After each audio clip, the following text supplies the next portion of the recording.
the first televised look at sections of the Graceland mansion and grounds never seen publicly before. I think he felt safe in this house, and this house was a lot of good memories. We went with Jerry Schilling, who was a personal aide and close friend to Elvis, and Joe Esposito, who helped manage Elvis's financial affairs for 18 years.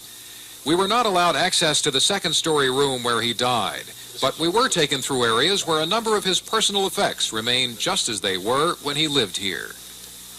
His stage wardrobe, suits that cost more than $3,000 apiece. This is about half of it, because over the years, he would always buy new ones. And the old ones they would give to charity and different organizations that they would auction off for charity groups. What are these like? Well, this, for example, I think you might find this interesting. That's for sure. Feel these, Bob. Just for weight purposes. That's around 30, 40 pounds. Behind the mansion is this wing. It is a place to relax, simply furnished, with a whirlpool bath and a sauna upstairs.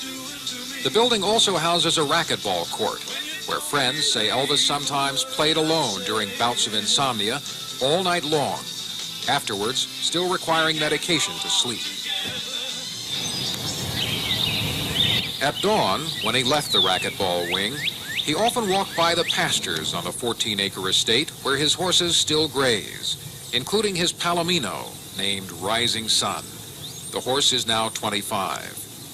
Elvis and his friends used to race their horses the length of this estate, but soon they began attracting large crowds and traffic jams as they raced toward the front near the highway, and they had to stop the horse races to help prevent traffic congestion.